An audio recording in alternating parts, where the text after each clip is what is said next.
At some point, without anyone telling you, you started waiting. Not for something specific, not for a clear signal, just waiting. Waiting for the right moment, waiting to feel ready, waiting for certainty that never actually arrives. And while you wait, life doesn't pause. It organizes itself around your hesitation. Bruno is 38, CLT, logistics supervisor, stable salary, predictable routine, the kind of life that doesn't raise questions at family dinners. From the outside, everything is fine. Inside, something feels delayed. Not broken, not urgent, just postponed. He notices it in small ways. Ideas he never starts, decisions he keeps revisiting, plans that live only in conversations, never in action. And the justification is always the same.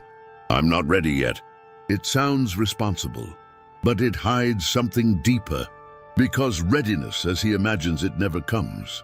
Bruno's life is structured around permission. Not explicit permission. No one is controlling him directly. But psychologically, every move he considers has to pass an invisible checkpoint. Is this safe enough? Is this the right time? Do I have enough certainty?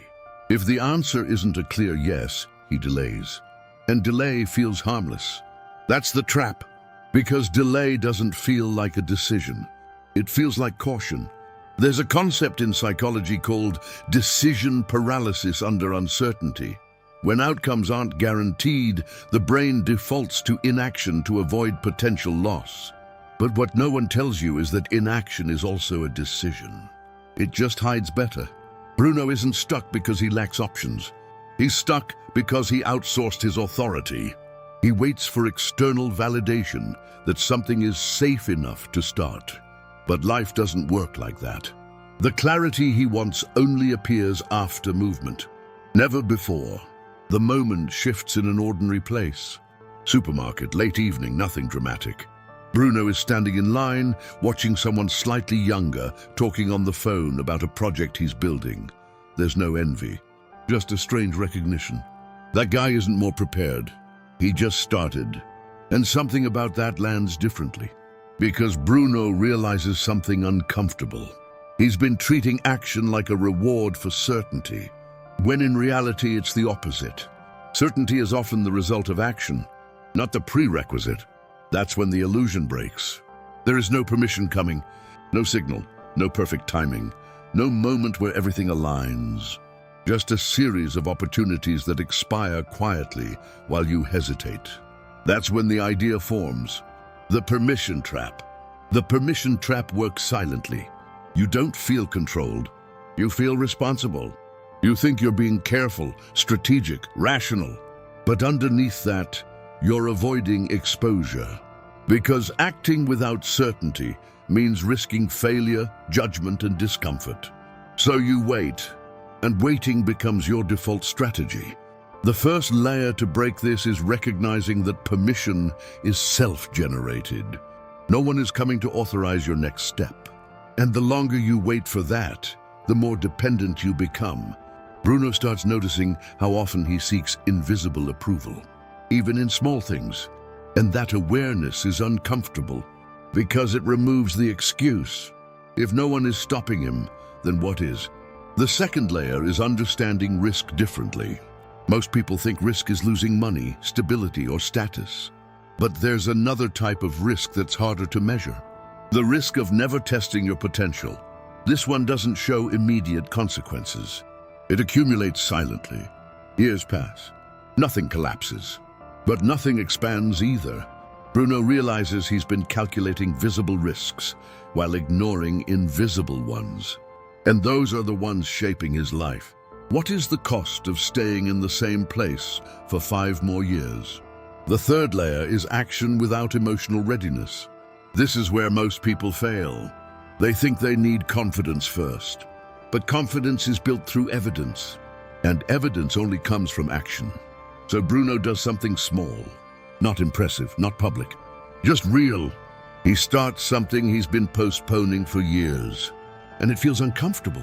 Not because it's wrong, but because it's unfamiliar. That's how you know it matters. The fourth layer is detaching action from outcome. When every move needs to work, you freeze. because the stakes feel too high. But when action becomes a process instead of a test, everything changes. Bruno stops asking, will this succeed? He starts asking, does this move me forward? That shift is subtle, but it breaks the paralysis. Because now failure isn't final, it's data. A perspective reinforced by thinkers like Nassim Taleb, who argue that optionality grows through trial, not prediction. And suddenly, Bruno isn't waiting anymore. He's moving, slowly, imperfectly, but consistently. But there's something most people do here, and it's where everything collapses. They go back to seeking approval. They start asking others if they're on the right path. They look for validation to confirm their movement. And the moment doubt appears, they stop. Because they never actually reclaimed authority. They just borrowed momentum. And borrowed momentum never lasts.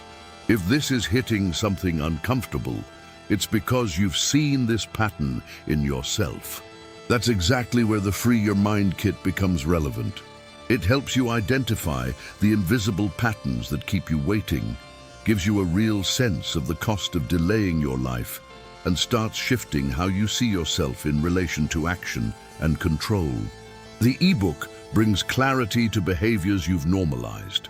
The calculator confronts you with the real weight of inaction, and the audio series works deeper, restructuring identity over time. It's not about motivation. It's about awareness. The link is in the description. When you're ready, you'll say your timing isn't ideal, that things need to align first, that you're close to stability milestones. And all of that sounds reasonable. That's why it's dangerous. Because the permission trap doesn't feel like fear. It feels like logic.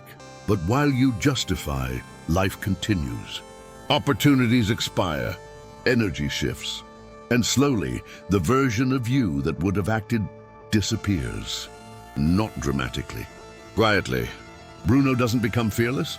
He just stops negotiating with hesitation. He acts before he feels ready, again and again, and something changes.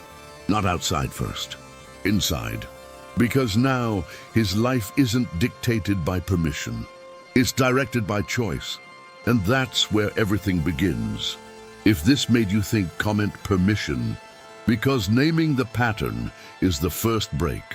And if you want to go deeper, this is what Mind of Value is about. Not pushing you, not motivating you, just showing you what's been controlling you without your awareness. Because the moment you stop waiting is the moment your life actually starts.